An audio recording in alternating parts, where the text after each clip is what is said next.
Seri 6 Pedang Kayu Harum. Harta Karun Jenghis Han. Cerita, Ho Ping Hu. Audiobook, novel silat. Bab 5. Pintu besi yang kokoh kuat itu tidak sanggup menahan himpitan dua tenaga raksasa dari dalam dan luar kamar, pecah dan patah-patah berantakan. Akan tetapi, tubuh Kim Hong yang tertahan oleh tenaga kakek itu pun terdorong ke belakang dan tentu saja sekarang meluncur ke bawah tanpa dapat dicegah pula. Sebaliknya, kakek itu sendiri pun terdorong mundur sampai 4 langkah. Agaknya dia terkejut bukan main, mengeluarkan seruan aneh, mukanya pucat dan matanya terbelalak. Dia tidak mengira bahwa gadis muda itu sedemikian lihainya. Sementara itu, tubuh Kim Hong yang meluncur ke bawah itu tiba-tiba sudah diterima oleh sepasang lengan yang kuat. Karena di tempat itu amat gelap, maka Kim Hong tidak dapat melihat siapa yang menerimanya dengan pondongan sepasang lengan itu, akan tetapi dia merasa jantungnya berdebar keras dan mukanya terasa panas ketika mendengar suara yang dikenalnya. "Homoy, engkau tidak apa-apa?" Kiranya yang menerima tubuhnya itu adalah Kok Siang. Tentu saja ia merasa malu dan cepat meloncat turun. "Aku tidak apa-apa, dan engkau?" Untung bahwa lantai yang menjadi dasar tempat ini agak lunak sehingga aku tak sampai terluka. Tadi ketika melihat ada tubuh meluncur dari atas, aku merasa khawatir sehingga menangkapmu. Maafkan aku, adik Hong.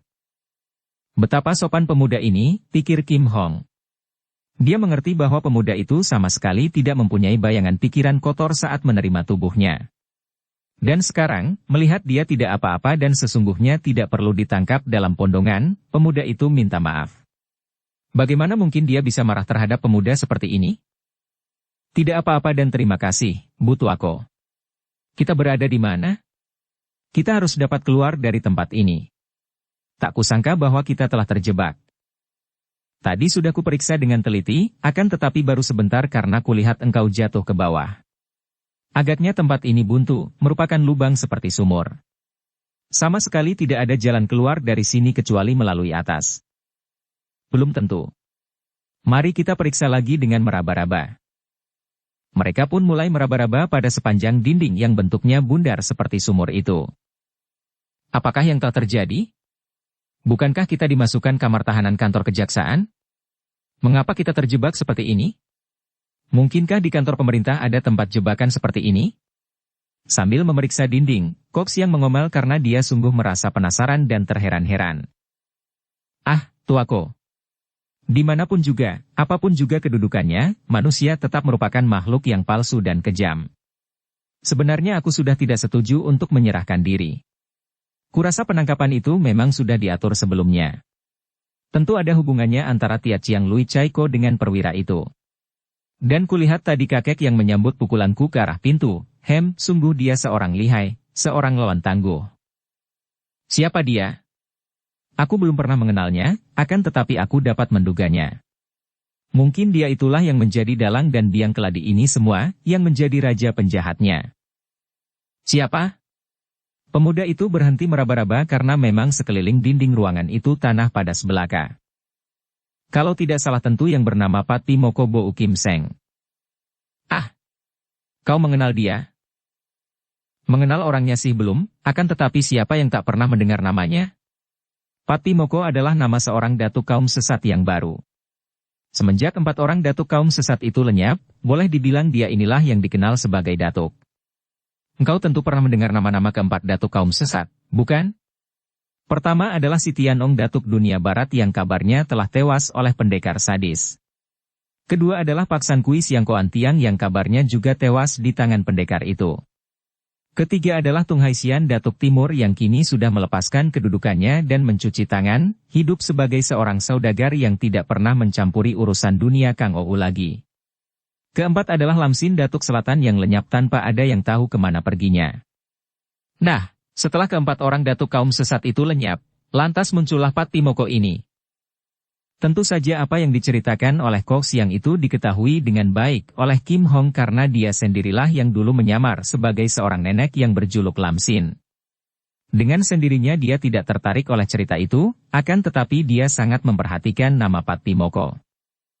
Jadi Pati Moko ini mengangkat diri menjadi pengganti para datuk itu? Bukan mengangkat diri menjadi datuk, namun semua penjahat di seluruh 4 penjuru takut dan menganggap dia sebagai datuk mereka karena ilmunya yang sangat hebat dan kekejamannya terhadap siapa saja yang tak mau tunduk kepadanya. Akan tetapi, selalu dia bekerja secara rahasia, bahkan para anak buahnya sendiri tidak pernah berhubungan langsung dengannya dan siapa saja yang ingin mengetahui rahasianya tentu dibunuhnya. Apalagi membuka rahasianya. Dia orang aneh dan hanya dugaan orang saja dia berada di kota raja sebagai sarangnya, karena dia sering mengirim perintah dari kota raja. Kalau saja benar dia yang berdiri di belakang urusan harta karun Jenghis Khan ini. Kos yang berhenti seolah-olah merasa terlanjur bicara. Keadaan di sumur itu amat gelap, mereka hanya dapat saling melihat bayangan masing-masing. Akan tetapi suara ini cukup bagi Kim Hong yang segera mendesak. Harta karun Jenghis Khan? Peta dari dusun itu? Ya, jika benar dia yang memimpin semua itu, celakalah. Agaknya hanya pendekar sadis saja yang akan sanggup menghadapinya dan kabarnya, dia tidak pernah muncul karena jeri terhadap pendekar sadis yang sudah membunuh si Tianong dan Pak San Kui. Dia sendiri kabarnya adalah seorang sute dari mendiang si Tianong. Kalau saja pendekar sadis dapat muncul. Ah, aku sungguh mengagumi kegagahan pendekar itu. Kim Hong diam saja. Ia pun memikirkan Tianxin. Di sini ia terjebak bersama Kok Xiang. Apa dayanya? Dan apakah Tianxin akan bisa menemukan mereka sebelum terlambat? Tiba-tiba terdengar suara mendesis dan tempat itu segera penuh dengan asap. Celaka, asap beracun, seru Kok Xiang sambil mendekap hidung dan mulutnya. Ah, terlambat. Kim Hong juga berseru, melanjutkan lamunannya tentang Tianxin tadi. Cepat tiarap dan rapatkan muka ke lantai. Mereka cepat-cepat bertiarap. Akan tetapi usaha ini hanya dapat menolong sejenak saja dan memperpanjang siksaan mereka karena akhirnya tempat itu penuh dengan asap dan setelah hawa udara di atas tanah itu habis, maka asap pun tersedot oleh mereka. Mereka terbatuk-batuk dan akhirnya keduanya roboh pingsan. Tianxin yang berada sendirian di dalam kamar hotelnya, tersenyum simpul mendengar jejak-jejak kaki halus di atas genteng kamarnya. Kim Hong telah pergi menyelidik tentang pemuda sastrawan yang mencurigakan itu dan dia juga sudah pergi menyelidiki ke rumah gedung tempat tinggal Bo Wan Gue, hartawan Bou, di mana tinggal Bo In Bue yang cantik jelita. Akan tetapi dia gagal untuk dapat berjumpa dengan gadis itu karena agaknya gadis itu tinggal di dalam kamarnya bersama beberapa orang pelayan dan dia tidak berani memaksa masuk ke dalam kamar.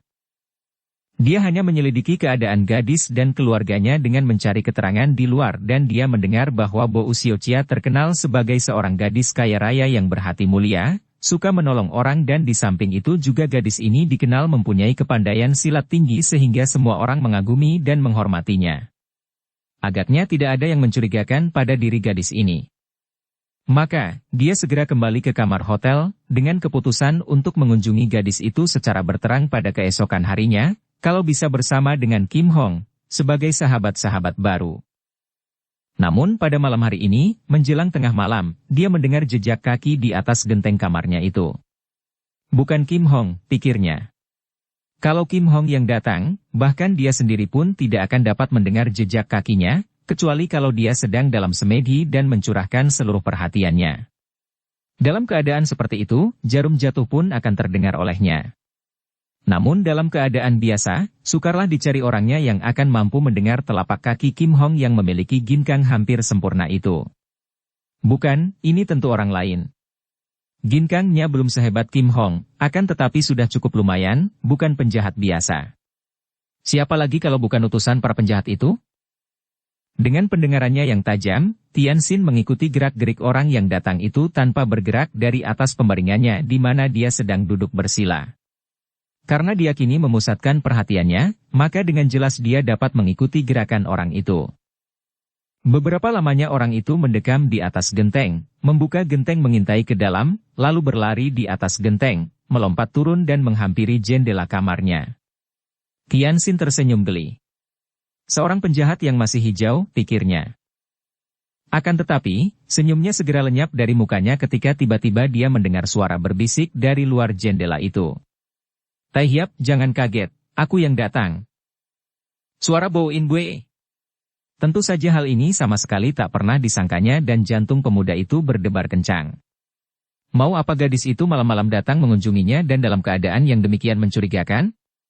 Apakah ini merupakan perangkap dan tipu muslihat pula dari pihak lawan? Dia harus selalu berhati-hati. Pihak lawan agaknya tak akan pernah berhenti dalam usaha mereka untuk memperoleh kunci emas itu. Dan siapa tahu gadis jelita ini pun merupakan salah seorang di antara mereka, walaupun menurut penyelidikannya siang tadi, agaknya tidak mungkinlah bila seorang gadis seperti In Bue menjadi kaki tangan penjahat. Akan tetapi, siapa tahu? Sebelum Tianxin sempat menjawab, daun pintu telah didorong dari luar sehingga jebol. Kemudian gadis itu dengan pakaian serba hitam yang ringkas dan ketat, yang membuat tubuhnya kelihatan demikian menggerahkan dengan lekuk lengkung sempurna, meloncat masuk dengan ringannya lalu cepat-cepat menutupkan kembali daun pintu itu. "Ah, Nona Bo In Bue. Kenapa masuk seperti itu dan menutupkan daun jendela?" tegur Tianxin sambil tersenyum dan melompat turun. In Bue membalikkan tubuhnya dan sejenak mereka bertukar pandang.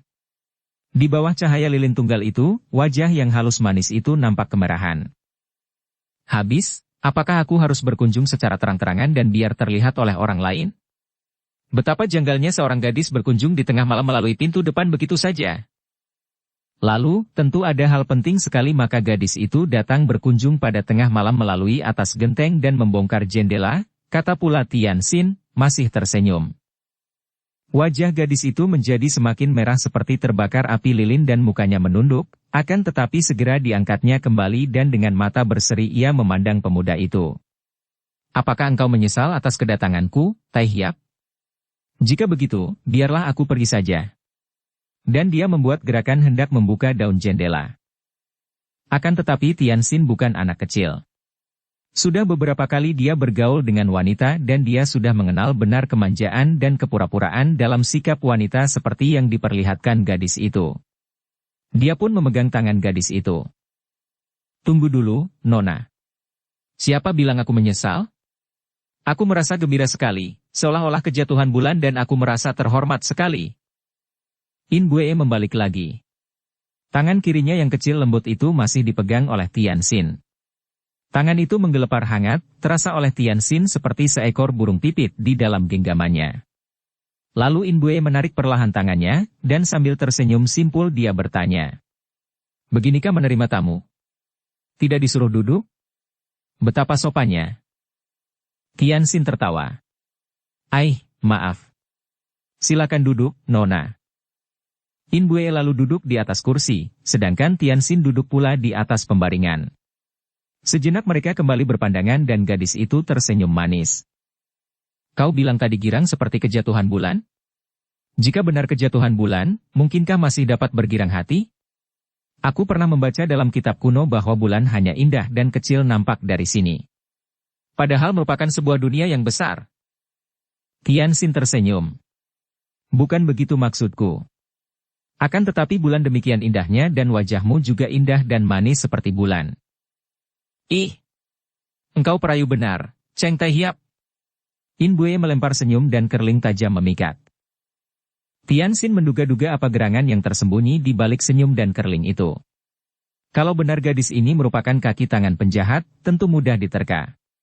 Senyum dan kerling itu merupakan daya pikat untuk memikat dirinya. Pihak lawan yang agaknya telah kewalahan untuk menundukkannya melalui kekerasan, tentu mungkin saja menggunakan kecantikan seorang gadis seperti In Bue ini untuk menjatuhkannya. Akan tetapi, mungkinkah In Bue menjadi kaki tangan penjahat? Ia adalah putri seorang hartawan besar, pandai silat dan hidupnya terhormat, juga terkenal sebagai seorang gadis gagah perkasa yang budiman. Mana mungkin menjadi kaki tangan penjahat? "Nona, katakanlah terus terang saja, apa maksud kedatangan Nona mengunjungiku pada tengah malam seperti ini? Sungguh mati, aku merasa heran sekali dan ingin tahu." Gadis itu tersenyum lagi, lebih manis, dan dia memandang langsung dengan sinar mata tajam, seolah-olah hendak menembus dan menjenguk isi hati pemuda itu. "Cheng Tai Hiap, coba katakan padaku, apa yang sepatutnya menyebabkan seorang gadis seperti aku ini malam-malam datang mengunjungi seorang pendekar sepertimu?" Sungguh merupakan jawaban yang sekaligus merupakan pertanyaan yang jelas menantang. Diam-diam Tianxin merasa semakin tegang dan terheran. Apakah gadis ini merupakan seorang petualang asmara? Ini lebih besar kemungkinannya, mengingat ia seorang gadis kaya dan lihai. Apalagi kalau bukan seorang petualang cinta. Namun, pikirannya masih terikat akan urusan peta dan kunci emasnya, maka dia pun mencoba dan memancing. Apabila gadis itu selihai engkau, Nona Bou, maka besar kemungkinan kalau kunjunganmu ini untuk membalas dendam kepadaku. In Bue menggeleng kepala keras-keras. Tidak ada urusan apa-apa antara engkau dan aku yang boleh membuat aku sakit hati. Lagi pula, kalau aku hendak membalas dendam, apakah caranya mengunjungi seperti ini, dalam keadaan akrab? Tentu semenjak tadi-tadi aku sudah mencoba untuk menyerangmu, baik dari atas genteng, dari luar jendela, atau sekarang. Bukan mengajakmu bercakap-cakap secara santai begini. Kemungkinan kedua adalah bahwa kunjunganmu ini mengandung maksud tertentu. Tentu saja, yang kutanyakan adalah apakah kira-kira maksud itu? Mungkin saja untuk menyelidiki aku. Tianxin memandang wajah itu dengan tajam saat mengucapkan kata-kata pancingan ini. Menyelidikimu. Biarpun cahaya lilin itu tidak cukup terang, akan tetapi Tianxin yang memandang penuh perhatian itu dapat melihat adanya perubahan pada wajah yang cantik itu. Menyelidiki apanya? Misalnya, menyelidiki tentang kunci emas. Sekarang gadis itu benar-benar terkejut. Kunci emas? Apa maksudmu, Tai Hiap? Tianxin tertawa. Maksudku adalah seperti yang kau maksudkan. Harap jangan mengada-ada, Tai Hiap. Aku datang sebetulnya. Melihat keraguan gadis itu, Tianxin mendesak. Sebetulnya bagaimana? Karena aku kagum sekali padamu. Semenjak kita bertemu di restoran itu, aku merasa amat kagum dan... Ya. Bagaimana?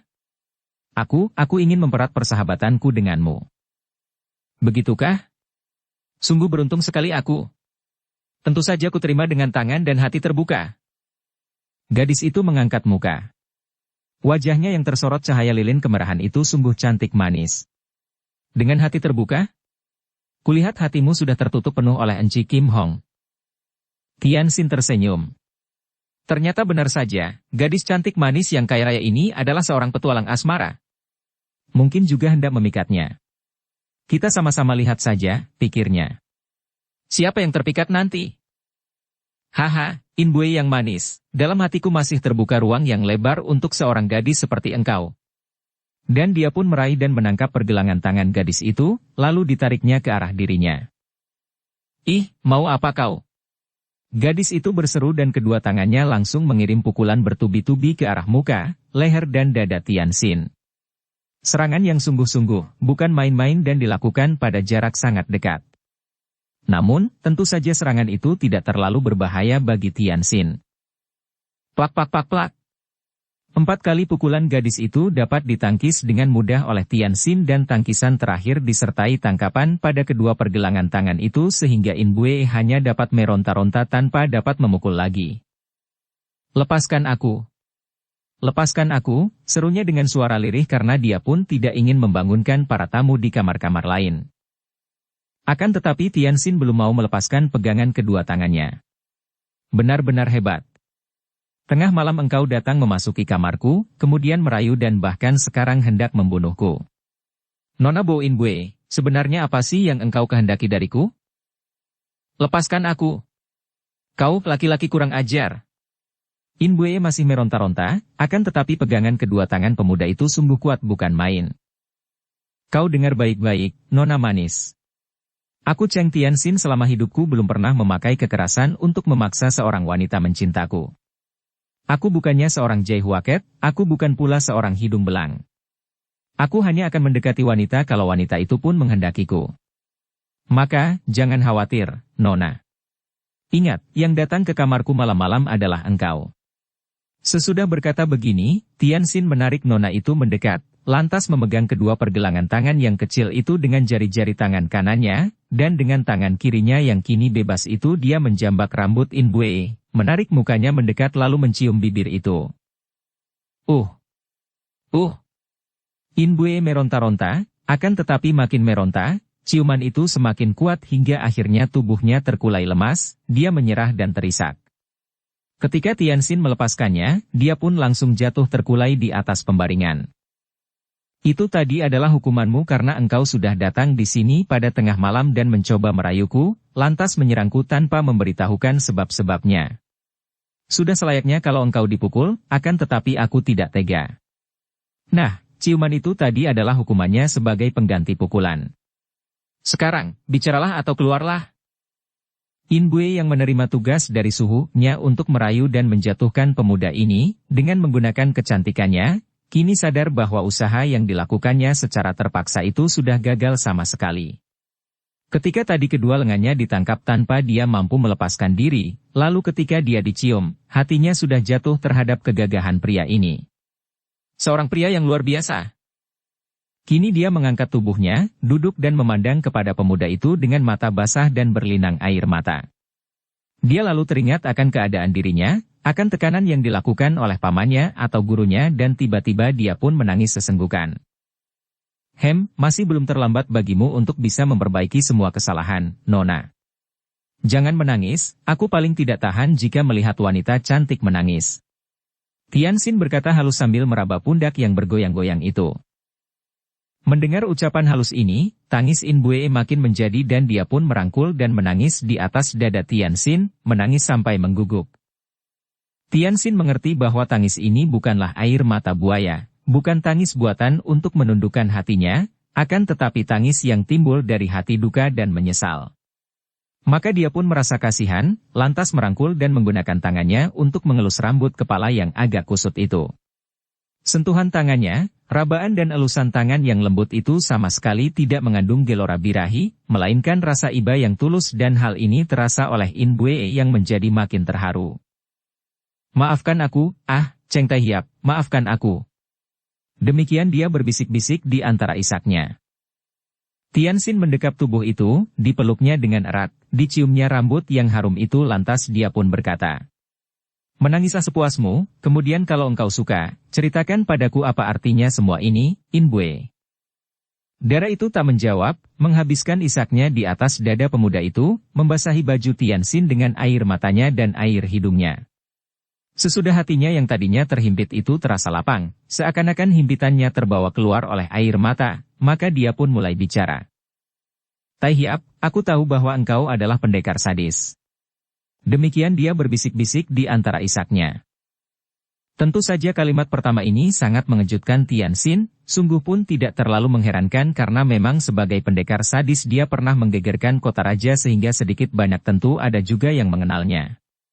Dia hanya terkejut oleh pernyataan tiba-tiba ini karena tadinya dia tidak pernah menyangka bahwa gadis ini telah mengenalnya pula. Karena kagetnya, dia segera memegang kedua pundak gadis itu dan mendorongnya agar dia dapat memandang wajahnya. Wajah itu masih pucat dan basah, juga matanya agak kemerahan dan memandang sayu. Tai Hiap, anak buah suhu mengenalmu dan aku diberitahu oleh suhuku. Suhumu? Kini Tianxin mulai mengerti. Keluarga gadis itu tak ada sangkut pautnya dengan rahasia harta karun Jenghis Han, akan tetapi di sana ada suhunya. Ya, suhuku, juga pamanku. Sekarang aku mengerti. Tentu dia itu Patpi Mokobo Kim Seng, bukan? Gadis cantik itu menarik napas panjang lantas mengangguk. Tai Hiap, aku bertugas untuk menundukkanmu dengan rayuan, aku terpaksa, akan tetapi, mana mungkin hal itu aku lakukan terhadapmu yang telah kukagumi sejak kita pertama kali bertemu. Tianxin menarik tubuh itu dan kembali memeluknya, diam-diam dia tersenyum senang. Nona. In Bue, adik yang manis, di antara kita telah terasa adanya suatu ikatan persahabatan yang akrab. Mana mungkin kita saling menundukkan? Engkau sudah tahu bahwa dulu memang aku pernah berjuluk pendekar sadis, julukan yang sebetulnya amat kubenci. Dan tentu engkau tahu pula bahwa aku datang ke sini sebagai wakil keluarga Chiang yang malang itu, untuk menemukan kembali peta harta karun Jenghis Han yang dirampas dari tangan Chiang Kim Su. Nah, engkau sudah tahu tentang semua keadaanku, maka sebagai sahabat, sudah adil kalau aku pun dapat mengetahui latar belakang semua perbuatanmu ini. Sampai lama In Bue berdiam diri di dalam pelukan Tianxin hingga akhirnya pemuda itu mengangkat mukanya dan mencium bibir itu. Ciuman yang halus dan mesra, bukan paksaan seperti tadi dan sekali ini, terdengar In Bue mengeluh dan memejamkan kedua matanya, merasa seperti dihanyutkan dan tenggelam ke dalam kemesraan. Setelah Tianxin melepaskan ciumannya, In Bue menarik napas panjang kemudian menyembunyikan mukanya di dada pemuda itu. Tai Hiap, betapa mudahnya bagiku untuk jatuh cinta pada seorang pria seperti engkau. Akan tetapi aku tahu bahwa engkau dan Enci Kim Hong saling mencinta, hidup sebagai suami istri. Pamanmu itu agaknya menyebar banyak mata-mata. Benar, aku tahu dan aku merasa iri sekali kepada Enci Kim Hong. Betapa bahagianya mempunyai seorang suami atau kekasih sepertimu, Tai Hiap. Aku hanyalah seorang wanita yang malang, yang ternoda dan terhimpit. Ceritakanlah, aku siap untuk membantumu. Semenjak kecil aku dilatih ilmu silat oleh pamanku yang mempunyai kepandaian tinggi. Engkau sudah mengenal namanya, yaitu Pattimoko Bo Kim Seng. Dia benar-benar sangat sakti, Tai Hiap, harap engkau berhati-hati menghadapi dia. Betapa aku sudah mengkhianati guru dan pamanku dan aku tak akan dibiarkan hidup kalau dia mengetahui hal ini. Jangan khawatir, aku akan melindungi dan membelamu, adik In Bue. Teruskan dahulu ceritamu. Aku sendiri tidak tahu benar tentang rahasia harta karun Jenghis Han. Aku tidak pernah mencampuri urusan guruku, karena aku tidak suka akan cara hidupnya yang bergelimang dengan kejahatan dan dia selalu bergaul dengan para tokoh jahat. Ayahku sendiri juga membencinya, bahkan tidak mengakui lagi sebagai adiknya. Yang ku tahu dari penuturan suhu hanyalah bahwa dia telah menguasai sebuah peta, akan tetapi tanpa adanya kunci emas, maka peta itu tak ada gunanya. Dan menurut suhu kunci emas itu ada pada kalian, yaitu padamu dan Enci Kim Hong. Maka aku lalu diperintah oleh suhu untuk menyelidiki dirimu, untuk menundukkanmu dengan rayuan, bahkan bila perlu mengorbankan diri dan kehormatan asalkan aku bisa mendapatkan kunci emas itu, atau paling tidak keterangan darimu mengenai kunci emas itu. Nah, sudah kuceritakan semua. Lega hatiku sekarang, akan tetapi sekaligus juga khawatir, karena pengakuan ini mungkin merupakan keputusan mati bagiku. Wajah itu pucat sekali, matanya terbelalak memandang ke arah pintu dan jendela, seolah-olah dia merasa takut kalau ceritanya tadi dicuri dengar orang lain. Jangan takut, tidak ada orang yang mendengarkan, kecuali aku. Kalau ada orang yang mendekat, aku tentu mengetahuinya. Kata Tianxin yang mengerti akan isi hati gadis itu. Akan tetapi, Bue Moi, sungguh aku merasa heran sekali. Kalau engkau memang tidak suka akan semua perbuatan dan watak suhumu, mengapa engkau mau saja diperintah olehnya? Kenapa engkau tidak menjauhinya saja? Ditanya demikian, kembali In Bue menangis, air matanya mengalir keluar namun cepat dihapusnya dengan ujung lengan bajunya yang sudah basah. Aku terpaksa, terhimpit aku pernah menyeleweng, pada waktu aku berusia 18 tahun, aku sudah menyerahkan diri, ternoda oleh seorang suhengku, murid suhu juga. Semua murid Suhu adalah orang-orang dunia hitam. Suhu mengetahui hal ini, sedangkan murid itu tidak mau bertanggung jawab, lalu Suhu menggunakan rahasia itu untuk menekanku. Jika aku tidak menurut, bukan saja dia hendak membuka rahasiaku itu agar diketahui oleh ayah, ibu dan oleh umum, akan tetapi dia mengancam pula untuk membunuh ayah, ibu dan keluargaku. Aku terpaksa, Tai Hiap, aku terpaksa dan aku takut. Tianxin masih merangkul dan memeluknya. Diam-diam dia pun merasa kasihan kepada gadis ini. Seorang gadis yang lemah sehingga di dalam hidupnya sudah tersandung dan terjatuh. Betapa sukar dan beratnya menjadi wanita, pikirnya. Kehormatan seorang wanita diukur dari keperawanannya.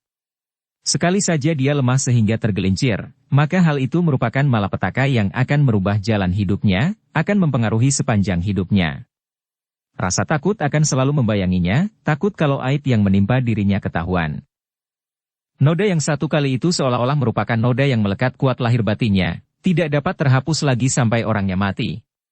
Seolah-olah, tidak ada kejahatan di dunia ini yang lebih hebat daripada seorang gadis kehilangan keperawanannya. Gadis seperti itu, seperti In Bue itu, tidak akan diampuni, akan dikutuk, selalu dicaci, dihina dan tidak ada seorang pun laki-laki agaknya yang akan mau mengambilnya sebagai istri. Seorang gadis yang kehilangan keperawanannya seolah-olah merupakan manusia yang paling kotor di dunia ini. Tianxin menarik napas panjang. Persoalan ini pernah dia bicarakan dengan Kim Hong dan mereka sependapat. Tentu saja, seorang gadis yang menyerahkan keperawanannya begitu saja kepada seorang pria tanpa melewati sebuah pernikahan yang sudah menjadi hukum dan kebiasaan umum, merupakan perbuatan yang bodoh, hanya terdorong oleh nafsu dan kelemahan. Akan tetapi, hal ini bukan berarti bahwa selama hidup dia tidak dapat sembuh dan sama sekali tidak adil kalau dijadikan semacam noda kotor yang menjijikkan sehingga para pria akan menolaknya sebagai barang hina. Apalagi bagi Kim Hong yang dulu menyerahkan keperawanannya pada Tian Xin tanpa syarat apapun, karena ikatan sumpah dan karena memang cinta. Anggapan yang sudah merupakan pendapat umum tentang hal itu sangat ditentangnya. Kim Hong sudah banyak memperbincangkan hal ini dengan Tian Xin, bahkan berdebat. Upacara dan pesta pernikahan adalah suatu hal untuk umum, akan tetapi hubungan seks dan cinta adalah urusan pribadi dua orang yang bersangkutan. Orang yang benar-benar mencinta, tidak mungkin akan mau mencelakakan orang yang dicintanya itu. Apabila ada seorang pemuda mencinta seorang dara, benar-benar mencintanya, bukan sekedar suka hanya karena dorongan nafsu, tentu pemuda itu akan selalu menjaga supaya orang yang dicintanya itu tidak sampai mengalami bencana, apalagi kalau bencana itu terjadi karena ulahnya. Pandangan umum dan tradisi memutuskan bahwa hubungan seks di luar nikah merupakan suatu perbuatan yang buruk dan hina, maka pelanggarnya, khususnya kaum wanita, akan dipandang rendah dan menderita aib. Karena sudah mengerti akan hal itu, pemuda yang mencinta pacarnya, benar-benar mencintainya, tentu tidak akan mau membujuk pacarnya untuk melakukan hubungan seks di luar nikah. Bila dia tetap melakukannya, berarti bahwa cintanya itu adalah cinta birahi belaka. Untuk memuaskan hasrat birahinya, dia lupa bahwa pacarnya, yang katanya merupakan satu-satunya wanita yang dicintanya, terancam malapetaka hebat bila terjatuh oleh bujuk rayunya.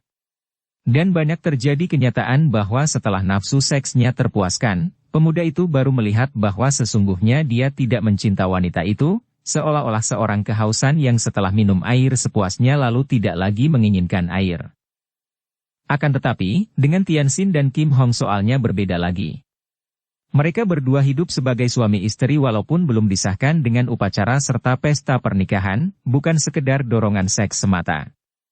Ada pertalian cinta yang amat mendalam di antara mereka dan hanya karena pandangan keduanya yang ingin bebas dan memberontak daripada segala peraturan yang dianggap merupakan ikatan yang memuakkan, maka mereka tidak peduli tentang upacara dan pesta pernikahan. Aku memang pengecut. Akhirnya gadis itu mengeluh lalu perlahan melepaskan diri dari rangkulan Tian Xin. Dan aku memang lemah terhadap rayuan pria. Aku tak berani menentang pamanku yang sesat itu dan aku begini mudah jatuh hati kepadamu, padahal aku telah jatuh cinta kepada seorang lain. Ah, Bukok Siang, betapa kelirunya engkau jatuh cinta kepada seorang gadis seperti aku. Dan gadis itu menutupi muka dengan kedua tangan, nampaknya menyesal sekali.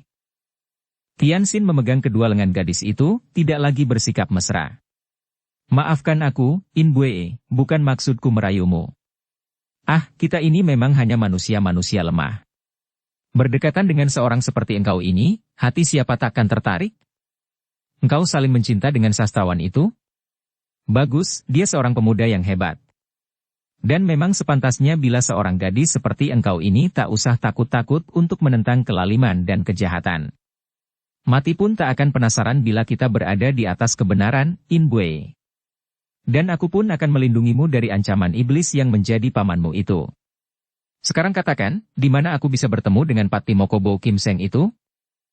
Biarpun namanya amat terkenal di kota raja, namun tidak ada yang tahu di mana tempat tinggalnya. Bahkan para pendekar pun tidak mampu menemukan tempatnya itu. Dukung channel Novel Silat dengan subscribe, follow, like, komen dan share. Tapi engkau tahu tempatnya? Gadis itu mengangguk. Lalu dia mengangkat mukanya memandang wajah Tian Xin yang amat tampan dan menarik itu. Cheng Taehiap, begitu inginkah engkau dan Enci Kim Hong memperoleh pusaka harta karun Jenghis Han itu? Jika cuma uang yang kalian butuhkan, kiranya aku akan dapat membantu. Tian Xin tersenyum. Maksudmu? Tanyanya sambil menatap tajam wajah yang cantik itu. Pamanku itu amat lihai, Taehiap. Bukan hanya dia amat lihai, akan tetapi dia pun memiliki banyak kaki tangan yang pandai. Boleh dibilang semua tokoh sesat di kota raja adalah kaki tangannya, atau setidaknya tunduk kepadanya. Selain itu, juga di belakangnya ada pasukan pemerintah yang mendukung dan siap membantunya. Maka, kalau hanya untuk uang, amat berbahaya jika Taehiap menentangnya. Lebih baik Taehiap berikan kunci emas itu kepadanya, dan saya akan suka membantu Taehiap, kalau memang uang yang... Hus, kau pikir kami adalah orang-orang yang haus akan harta, In Bue? Tidak, kami tidak butuh uang. Akan tetapi kami adalah petualang-petualang yang selalu tertarik akan hal-hal yang berbahaya serta mengandung rahasia. Kami melihat betapa seorang petani tua dibunuh, juga istrinya, bahkan betapa putra petani itu pun agaknya sudah dibunuh orang pula. Kami melihat kejahatan dan kesewenang-wenangan terjadi di hadapan mata kami, tak mungkin kami mendiamkannya saja. Pula, kami ingin juga menemukan pemuda petani itu dan kepada dialah kami akan menyerahkan semua harta karun itu, sebab dialah satu-satunya orang yang berhak memperolehnya. Mendengar ini, gadis itu mengangguk-angguk sambil menarik napas panjang. Selama ini nama pendekar sadis selalu membuat aku merasa seram dan takut, akan tetapi setelah bertemu orangnya, ternyata Tai Hiap adalah seorang pendekar yang berhati mulia, budiman dan sama sekali tidak menyeramkan, bahkan amat menarik. Bagaimanapun juga, hatiku khawatir sekali kalau membayangkan betapa Tai Hiap akan berhadapan dengan pamanku dan semua kaki tangannya. Jangan khawatir dan engkau tidak perlu ikut-ikut, In Bue. Katakan saja di mana tempat persembunyian pamanmu yang sesat itu. In Bue kembali menoleh keluar jendela, seolah-olah takut kalau kata-katanya itu akan terdengar orang lain. Kemudian, dengan suara lirih dan agak gemetar, seolah-olah ia membukakan suatu rahasia yang amat besar, ia berkata, "Pamanku itu bersembunyi di gedung jaksa." Tianxin terbelalak, merasa heran bukan kepalang. Di rumah jaksa? Bukankah jaksa itu seorang pembesar yang bertugas memberantas serta menuntut para penjahat? Bukankah jaksa itu tugasnya melindungi rakyat dari kesewenang-wenangan dan himpitan orang-orang jahat? In Bue tersenyum pahit. Cheng Tai Hiap, agaknya biarpun engkau seorang pendekar yang sudah banyak bertualang, akan tetapi engkau masih belum tahu benar akan keadaan di kota raja ini. Di sini para petugas dan penjaga keamanan itu sama sekali tidak melindungi rakyat, melainkan melindungi orang yang mampu memberi kesenangan kepada mereka, terutama sekali yang mampu memberi uang. Mereka itu tak ada bedanya dengan tukang-tukang pukul bayaran, hanya bedanya mereka itu mengandalkan pakaian seragam dan kedudukan. Di sini, uang bisa membeli apa saja, Tai Hiap. Uang bisa membeli kehormatan, bisa membeli kebenaran, bisa membeli keadilan. Kau hendak mengatakan bahwa keadilan dan kebenaran dapat diperjualbelikan di kota raja ini? Dan apakah jaksa itu pun telah dibeli oleh Patpi Moko dengan sogokan harta? Tidak dengan harta. Paman adalah seorang yang tak dapat dikatakan kaya. Segala harta yang diperolehnya juga dihamburkan seperti pasir. Bahkan dia banyak minta kepadaku. Akan tetapi, semenjak dahulu paman menjadi sahabat baik jaksa Pang Taijin. Aku sendiri tidak tahu bagaimana paman dapat mempengaruhi dan menundukkan Pang Taijin seperti itu, akan tetapi persembunyiannya di sana pun hanya aku yang mengetahui, di samping tentu saja kaki tangannya yang telah dipercayanya benar. Seperti Siang Tungo Hou, Hai Pak Chu Chanhua dan Tiat Chiang Lui Chaiko itu? Gadis itu mengangguk. Akan tetapi harap engkau jangan memandang rendah, Tai Hiap. Mungkin mereka itu tidak merupakan lawan tangguh bagimu, akan tetapi suhu itu. Tianxin mengusap dagu yang halus itu. Jangan khawatir, kami akan bertindak dengan amat hati-hati dan terima kasih atas segala keteranganmu. Tanpa bantuanmu itu, agaknya kami akan sukar untuk mencari pamanmu itu. Akan tetapi aku, suhu tentu akan marah bukan main dan mungkin akan menjatuhkan hukuman karena aku telah gagal merayumu. Siapa bilang gagal? Belum percayakah engkau bahwa aku sudah hampir jatuh hati kepadamu, In Bue? Engkau begini manis, jelita dan menawan hati. Kalau saja engkau tadi tidak mengatakan bahwa engkau saling mencinta dengan Bu Kok Siang, agaknya sekarang juga aku masih akan mau untuk bercinta denganmu. Akan tetapi, tidak. Engkau seorang gadis baik dan engkau tentu akan menjadi seorang istri yang baik sekali dari Bu Kok Siang. In Bue bangkit dan memandang dengan wajah berseri-seri. Memang, dia sangat cinta kepadaku, Tai Hiap. Dia sudah kuberitahu mengenai keadaanku, akan tetapi, seperti juga engkau, dia tidak menghinaku, bahkan dia kasihan kepadaku. Biarlah kalau suhu hendak membunuhku, terserah. Aku telah bertemu dengan Bu Kok Siang yang amat mencintaku, dengan engkau yang begini baik kepadaku, maka kalau sekarang suhu membunuhku pun aku tidak akan penasaran lagi. Siapa yang bicara tentang mati? Engkau akan hidup 100 tahun lagi, In Bue. Tentang suhumu, jangan khawatir. Kalau dia menuntut hasil rayuanmu, nah, kau berikan ini kepadanya. Kemudian Tianxin mengeluarkan sebuah kunci emas dari dalam saku bajunya, lantas memberikannya kepada In Bue. Gadis ini terbelalak memandang kunci emas itu, lalu dia menatap wajah pendekar sadis. Tai Hiap, bukankah Tai Hiap tadi mengatakan bahwa Tai Hiap harus mendapatkan harta karun itu dan menyerahkan kepada yang berhak?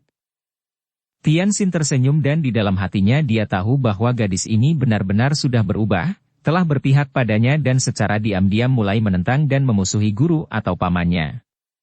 Dia pun bangkit berdiri dan memegang kedua lengan gadis itu. In Bue, adikku yang manis, jangan kau khawatir. Serahkan saja kunci emas ini, karena kunci ini akan menyelamatkanmu dari kecurigaan dan ancamannya. Kunci ini pun tidak akan ada gunanya bagi Pattimoko. Percayalah engkau padaku. Kunci palsu, bisik gadis itu. Tianxin tersenyum. Engkau jauh lebih cerdas daripada para kaki tangan Pattimoko. Nah, kau kembalilah dan tenangkan hatimu. Berserilah wajah In Bue. Memang, dengan membawa kunci emas itu, baik asli ataupun palsu, akan menolongnya karena itu merupakan bukti bahwa dirinya telah menyelesaikan tugasnya dengan baik sehingga suhunya tidak memiliki alasan untuk marah kepadanya. Andai kata kunci emas itu palsu sekalipun, hal itu bukanlah kesalahannya, karena mana dia tahu kalau kunci itu palsu? Dia akan selamat, akan dapat berjumpa kembali dengan Bu Kok Siang dengan selamat dan siapa tahu, hubungannya dengan Kok Siang akan tumbuh dengan baik dan akhirnya ia masih akan dapat menjadi istri orang yang mencintanya dan tidak memandang rendah kepadanya. Terima kasih, Tai Hiap, terima kasih, katanya dan sejenak In Bue membiarkan dirinya dipeluk dan mukanya terdekap di dada yang bidang itu. Ia merasa betapa aman dan tentramnya berada di dalam pelukan pria ini, akan tetapi ia segera teringat akan Kok Siang dan teringat pula kepada Kim Hong, maka dilepaskannya pelukannya dan ia pun lalu keluar dari kamar itu, melalui jendela. Setelah melihat bahwa gadis itu pergi jauh dan tidak ada gerakan lain yang menunjukkan bahwa ada orang yang membayangi dan mengancam In Bue, Tianxin menutupkan kembali jendela dan pintu kamarnya, lalu merebahkan diri terlentang di atas pembaringan kamarnya, tersenyum-senyum puas. Dia mengepal tinju. Dia sudah berhasil memperoleh rahasia Pattimoko, di mana sembunyinya iblis itu dan tentu iblis itu yang telah menguasai peta rahasia yang harus dirampasnya kembali. Juga tentu iblis ini yang tahu di mana adanya Chiang Kim Su atau apa yang telah terjadi dengan pemuda petani itu. Hatinya terasa girang maka sambil menanti sampai kembalinya Kim Hong, dia pun dapat tidur pulas. Akan tetapi Kim Hong yang ditunggu-tunggu oleh Tianxin itu tidak juga kunjung datang. Di samping kegelisahan hatinya, tentu saja Tianxin merasa heran sekali. Kekasihnya itu sedang melakukan penyelidikan atas diri Bu Kok Siang, sudah sejak kemarin, akan tetapi mengapa sehari semalam telah lewat dan Kim Hong belum juga pulang? Dia tidak merasa khawatir kalau Kim Hong jatuh cinta pada sastrawan itu. Cemburu tidak pernah menyelinap di dalam hatinya seperti juga Kim Hong tak pernah menunjukkan rasa cemburu terhadap dirinya, walaupun gadis itu sering menyinggung tentang sifatnya yang mata keranjang. Perasaan cemburu hanya meracuni cinta. Cinta kasih membutuhkan kepercayaan yang mutlak. Cinta kasih artinya memberi kebebasan kepada orang yang dicinta. Cinta kasih antara dua orang, pria dan wanita, adalah cinta kasih kedua pihak, yang dirasakan oleh kedua pihak itu sendiri. Tak mungkin ada unsur pemaksaan di sini. Yang ada hanyalah mencinta atau tidak. Bila mencinta, dengan sendirinya tidak ada penyelewengan, sebaliknya kalau tidak mencinta, tak akan mungkin dipaksakan, karena itu hanya akan menjadi cinta palsu dan pura-pura belaka. Kegelisahan di dalam hati Tianxin adalah karena mengingat bahwa dia dan kekasihnya menghadapi komplotan yang lihai, orang-orang yang merupakan tokoh-tokoh sesat yang berbahaya. Siapa tahu, sastrawan muda itu pun termasuk komplotan jahat, sungguh pun In Bue telah menyatakan saling mencinta dengan sastrawan muda itu. Tentu saja dia percaya penuh kepada kekasihnya. Tidak sembarang orang akan mampu menandingi Kim Hong. Akan tetapi, menghadapi orang-orang dari dunia sesat sangatlah berbahaya dan tidak boleh hanya mengandalkan kepandaian tinggi saja. Kaum sesat itu sangat berbahaya dengan kelicikan serta kecurangan mereka, penuh tipu muslihat yang berbahaya. Akan tetapi dia tidak tahu kemana Kim Hong menyelidiki pemuda sastrawan itu. Pula, kalau dia menyusul, tentu Kim Hong akan menjadi marah dan akan mengira bahwa dia tidak percaya kepada Kim Hong. Bahkan mungkin akan dikira cemburu. Maka, walaupun hatinya gelisah, Tianxin terpaksa menanti sampai sehari lagi. Dan malam hari itu, In Bue kembali datang ke kamarnya melalui jendela. Akan tetapi, begitu melihat bahwa yang masuk adalah gadis itu, dan dia segera menyalakan lilin lalu memandang pada wajah yang cantik itu, maklumlah dia bahwa tentu telah terjadi sesuatu yang hebat. Wajah itu amat pucat dan ada bekas-bekas menangis pada mata yang indah namun agak merah itu. Ada apakah, In Bue? Tanya Tianxin. Celaka, Tai Hiap, celaka, kau tolonglah dia, In Bue berkata dengan suara setengah meratap. Melihat gadis yang nampak amat gelisah dan kedua kakinya gemetaran itu, Tianxin lalu memegang tangannya dan menariknya ke sebuah kursi, dengan halus menyuruh gadis itu untuk duduk. Tenangkanlah hatimu, In Bue, dan ceritakan apa yang telah terjadi. Mereka ditawan. Oh, aku khawatir sekali. Tenanglah. Begitukah sikap seorang gagah? Tenanglah dan bicara yang jelas. Sikap Tianxin itu ada pengaruhnya dan sesudah memandang wajah yang tenang itu, In Bue akhirnya berhasil menguasai keguncangan hatinya. Cheng Tai Hiap, kemarin mereka telah tertawan. Enci Kim Hong dan Bu Koko. Maksudku Bu Kok Siang. Tertangkap oleh Pat Timoko maksudmu? Gadis itu mengangguk, menarik napas panjang, lantas menunduk. Mereka dikeroyok di taman ketika mereka sedang bercakap-cakap. Mereka kemudian mengamuk akan tetapi akhirnya datang pasukan penjaga keamanan. Pasukan yang dikerahkan Jaksa Pang. Benar. Mereka menyerah saat melihat pasukan pemerintah, mengira akan diadili dengan sebagaimana mestinya. Akan tetapi mereka kemudian dibawa ke tempat tahanan jaksa di mana terdapat kamar jebakan. Mereka lantas terjebak, kemudian dibius hingga tertawan, dan kini berada dalam kekuasaan suhu. Tianxin mengerutkan alisnya. Cepat beritahukan aku di mana tempat tahanan itu dan bagaimana keadaan di sana. In Bue segera memberitahukan tempat itu, akan tetapi dia pun tidak tahu benar tentang seluk-beluk tempat itu karena belum pernah ke sana. Namun hal itu tidak ada artinya bagi Tianxin. Baginya, yang terpenting tahu di mana kekasihnya itu ditawan. Pulanglah, aku akan cepat menolong mereka. Jangan khawatir, katanya. Dan gadis itu pun lalu pergi meninggalkan rumah penginapan untuk kembali ke rumahnya sendiri dengan hati gelisah. Akan tetapi baru saja tiba tak jauh dari rumahnya, dia terkejut ketika melihat ada sesosok tubuh tinggi besar menghadangnya di tengah jalan.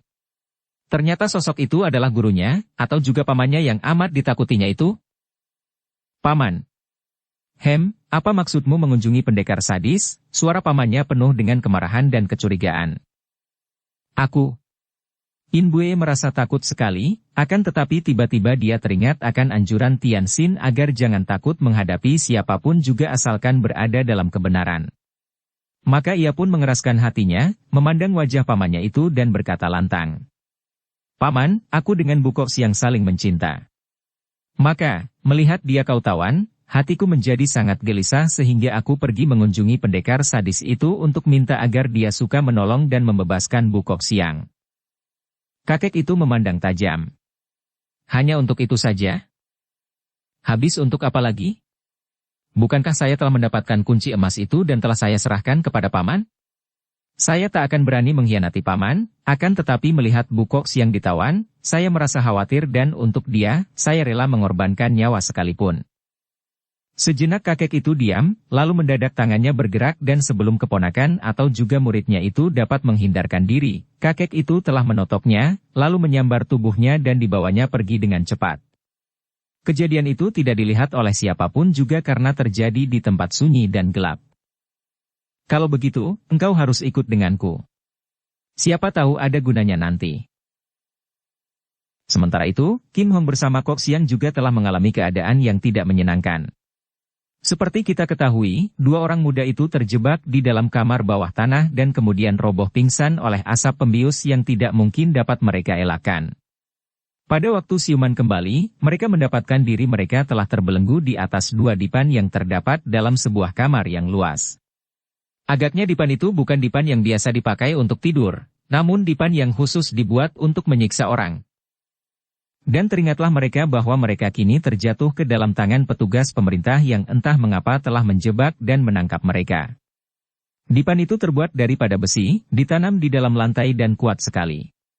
Dan dipan itu diperlengkapi dengan kalung-kalung baja untuk membelenggu kaki serta tangan, juga ada alat putaran untuk menyiksa orang, menarik kedua kaki, menjepit jari-jari kaki atau tangan, bahkan terdapat pula alat pemanas untuk dibakar yang berada di bawah dipan. Begitu siuman, Kim Hong segera teringat keadaannya dan sekali pandang, maka tahulah dia bahwa dia sungguh tidak dapat berdaya. Selain gelang baja yang membelenggu kaki tangannya itu terlampau kuat, juga dia mendapatkan kenyataan bahwa tubuhnya berada di bawah pengaruh totokan. Andai kata pengaruh totokan itu telah hilang sekalipun, belum tentu dia akan mampu membebaskan diri dari belenggu kaki tangannya. Dia melirik ke kiri dan melihat betapa Kok Siang juga sudah siuman, bahkan pemuda itu menoleh ke kanan, memandang padanya kemudian tersenyum lebar. Tersenyum dalam keadaan seperti itu, sungguh hal yang luar biasa. Diam-diam Kim Hong merasa heran dan juga kagum. "Engkau masih bisa tersenyum?" tanyanya. "Kenapa tidak?" jawab pemuda itu dan senyumnya melebar. "Hadapilah segala sesuatu dalam hidup ini dengan senyum. Kematian pun akan terasa ringan kalau dihadapi dengan senyum. Sama-sama menggerakkan mulut, dan sama-sama tidak akan mampu merubah keadaan, mengapa tidak memilih senyum di antara pilihan senyum dan tangis? Hahaha, kalau dipikir lucu juga, ya." Diam-diam kekaguman Kim Hong terhadap pemuda ini melonjak. Seorang pemuda yang hebat, pikirnya. Seorang pemuda yang ahli sastra, mempunyai ilmu silat yang tak rendah, juga mempunyai keberanian yang mengagumkan, hampir menyamai Tianxin, dan patut dijadikan seorang sahabat baik. Dan di samping itu, masih menyimpan rahasia peta yang amat menarik itu. "Apanya yang lucu?" tanyanya untuk menanggapi sikap gembira yang mengagumkan hatinya itu. "Masa tidak lucu? Kita dikeroyok para penjahat di taman, lalu pasukan pemerintah datang untuk menangkap semua orang yang berkelahi, termasuk kita. Tapi, pasukan pemerintah malah menjebak kita dan menawan kita dengan cara-cara kaum penjahat, menggunakan jebakan dan obat bius. Dan kini kita sudah dibelenggu di sini, bagaikan penjahat-penjahat besar. Sungguh lucu dan aneh. Sebenarnya, siapakah yang jahat? Para pengeroyok itu, pasukan pemerintah, ataukah kita? Tentu saja kita." Kim Hong menjawab sambil tersenyum. "Buktinya kita yang dibelenggu dan ditelikung seperti babi akan disembelih di sini." "Hahaha, seperti babi akan disembelih? Kurang tepat penggambaranmu itu, Nona. Kita terlampau kurus jika disamakan dengan babi, tidak berdaging dan penyembelihnya hanya akan menemukan kulit dan tulang belaka." Tiba-tiba pintu ruangan itu terbuka dan masuklah beberapa orang pria ke dalam kamar yang luas itu. Kalau tadinya Kim Hong dan Kok Siang menduga bahwa mereka berada di tangan pasukan dan yang memasuki ruangan itu tentulah komandan, maka mereka pun kecelik. Ternyata yang masuk itu adalah 8 orang yang berpakaian biasa saja, biarpun kebanyakan dari mereka bersikap keren dan menyeramkan. Kim Hong memandang penuh perhatian dan ia pun tahu siapakah mereka itu. Ada 4 orang pria berusia 40 tahun yang segera dikenalnya sebagai sisa dari Siang Tungohou, 5 jagoan yang telah kehilangan seorang anggotanya akibat tewas oleh anak panah yang sengaja dilepaskan untuk membungkam mulut orang itu, kemungkinan besar oleh kepala mereka sendiri. Kemudian Kim Hong mengenal Hai Pak Chu Chan Hua yang pernah membikin ribut di rumah makan kemudian dihajar oleh Kok Bu Siang itu. Juga Jia Chiang Lui Chai Ko yang perutnya gendut, matanya juling dan rambutnya riap-riapan nampak pula di antara mereka. Kim Hong tidak merasa heran pula melihat munculnya Su Tong Hak di antara mereka dan kini orang itu memperlihatkan air mukanya yang sebenarnya, tanpa kedok manis seperti ketika dia dan Tianxin mengunjunginya. Pedagang ini sekarang kelihatan sekali betapa mukanya penuh dengan nafsu, mulutnya menyeringai, matanya berkilat penuh kecerdikan hingga tahulah Kim Hong bahwa selama ini paman dari Chiang Kim Su ini memang sudah bersekongkol dengan para penjahat. Adapun orang yang ke-8, yang bertubuh tinggi besar berkulit hitam, berusia 50 tahun lebih, mudah saja diduganya. Siapa lagi orang ini kalau bukan Pati Moko Bo Kim Seng, pikir Kim Hong. Dari gerak-gerik dan pandang matanya, Kim Hong dapat menduga bahwa orang ini mempunyai kepandaian tinggi dan mungkin orang ini pula yang membuatnya gagal mendobrak pintu ketika dia terjeblos ke dalam kamar rahasia itu, yang memiliki hawa pukulan amat kuat. Sementara itu, Kok Siang juga memandang mereka penuh perhatian. Dia merasa sangat terkejut saat melihat bahwa yang menjebaknya bukanlah pasukan pemerintah, melainkan orang-orang jahat itu. Dan pemuda yang cerdik ini pun segera tahu bahwa tentu jaksa itu sudah bersekutu dengan para penjahat ini. Akan tetapi dia berpura-pura bodoh dan begitu melihat mereka masuk, dia pun berteriak-teriak. Hei! Apa-apaan ini? Sungguh penasaran. Kami tidak berdosa, mengapa ditangkap? Di mana adanya keadilan? Dan siapa kalian ini? Mengapa bukan komandan pasukan yang datang? Kami menuntut keadilan. Haipak Chu Chanhua yang bertubuh tinggi besar, yang kumis jenggotnya malang melintang tak terpelihara itu telah melangkah maju mendekati Kok Xiang, tangan kirinya yang besar itu bergerak menampar. Pelak! Pelak! 2 kali wajah Kok Xiang ditampar dengan keras. Karena Kok Xiang sendiri juga masih terpengaruh oleh totokan hingga dia tidak mampu mengerahkan sinkang, maka tentu saja tamparan itu harus diterimanya dengan madah sehingga pipi kanannya menjadi merah membengkak. Wah, bukankah engkau ini bajingan yang pernah mengacau di rumah makan? Hahaha, sobat, kiranya engkau pun seorang pengecut, beraninya hanya sesudah aku terjebak dan dibelenggu. Coba lepaskan belenggu ini, maka aku akan membuat engkau tidak sanggup bangun kembali. Xiu Cai sombong. Kembali tangan kanan Chanhua bergerak menampar 2 kali. Pelak! Pelak! Cukuplah, kata kakek hitam tinggi besar yang sejak masuk tadi memandang kepada Kim Hong, sehingga Haipak Chu Chanhua segera menghentikan tamparannya. Kakek hitam itu lalu menghampiri Kok Xiang yang kini kedua pipinya telah menjadi merah dan agak membengkak akibat tamparan-tamparan Haipak Chu Chanhua tadi. Sejenak mata yang lebar dan tajam itu seperti hendak menembus dada Kok Xiang, kemudian terdengar kakek itu berkata, suaranya dalam dan tenang, namun penuh wibawa. Apa engkau yang dikenal sebagai Im Yang Xiangpit Bu Xiu Cai dari Tianjin? Seperti juga Kim Hong, pemuda ini telah dapat menduga siapa adanya kakek hitam tinggi besar ini. Dia belum pernah berjumpa dengan kakek ini, akan tetapi nama besarnya telah lama didengarnya dan bahkan belum lama ini dia tahu bahwa Patpi Moko Bo Kim Seng adalah paman dari gadis yang dicintanya, yaitu Bo In Bue. Jadi inilah orangnya yang sudah menindas kekasihnya itu. Dan dia hampir merasa yakin bahwa orang ini pula lah, atau setidaknya juga para kaki tangannya yang telah membunuh pamannya sendiri, yaitu Lou Xiu Cai. Akan tetapi dia segera menekan perasaannya dan ketika dia ditanya, dia pun mengangguk. Benar. Jawabnya. Kawan-kawanku menyebutku Im Yang Xiangpit Bu Xiu Cai, dan aku datang dari Tianjin. Tidak tahu siapakah engkau? Dan bagaimana kami yang tadinya menjadi tangkapan pasukan pemerintah, kini bisa terjatuh ke tangan kalian? Tutup mulutmu yang lancang itu dan jawab saja semua pertanyaan, bentak Haipak Chu dengan sikap galak. Bersambung ke bab 6. Dukung kami dengan subscribe, follow, like, komen dan share. Terima kasih.